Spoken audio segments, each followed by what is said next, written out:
readers, I am so excited to take you behind the scenes of my latest article, Killer Smog. It's about a cloud of toxic air pollution that swallowed up the city of London in 1952. It brought the city to a standstill, and over the next few months, it would actually kill 12,000 people. Today, I want to tell you about my favorite part of the writing process, author's craft. These are the techniques that I use to pull the reader into my story and keep them reading. 3 of my most important tricks are creating a mood, writing with sensory details, and building pictures in the reader's mind. I wanted to use all of these 3 tricks in my article about the killer smog, so let's see how I did.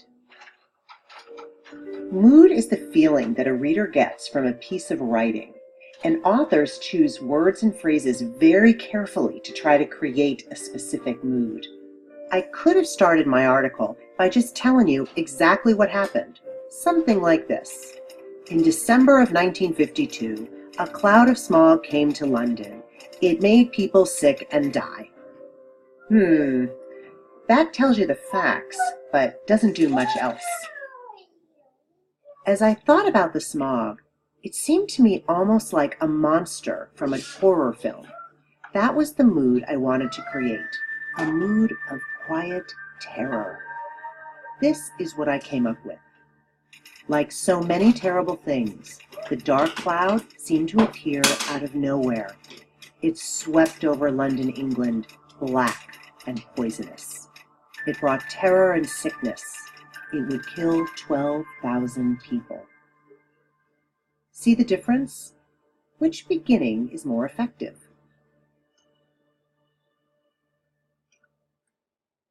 To help you understand what it was really like for the people who were swallowed up by that killer smog, I had to find powerful sensory details. I wanted you to understand what it felt like, what it smelled like, what it looked like, even what it sounded like.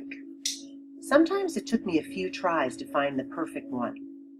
For example, in one of my early drafts, I wrote that the air had a bad smell. But that wasn't specific enough. I needed to explain what it smelled like. So I revised the line to this. The air had a sharp smell, a mixture of chemicals and rotten eggs. Better, yes?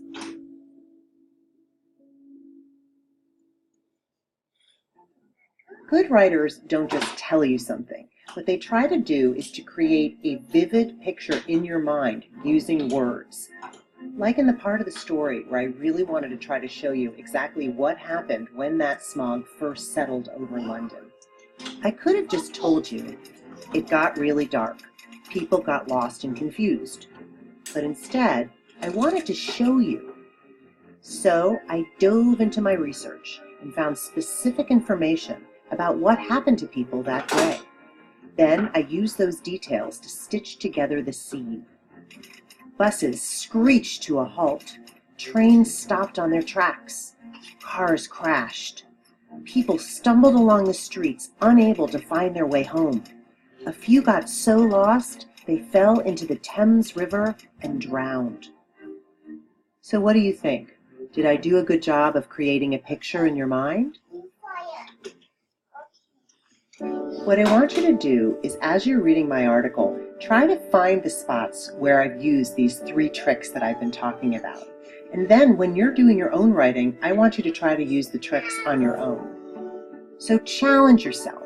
Keep rewriting your sentences until you're really sure that you're creating a vivid picture for your reader. Find details that are interesting and specific. And here is something that is so important. Do not worry if it takes you a few tries to get your writing to where you want it to be. Do you know that I rewrite my paragraphs over and over again before I get them right? And I've learned that this is really just part of the process. As always, I'm eager to hear what you think of my article, and I hope you love all of the great articles in this issue of Scope.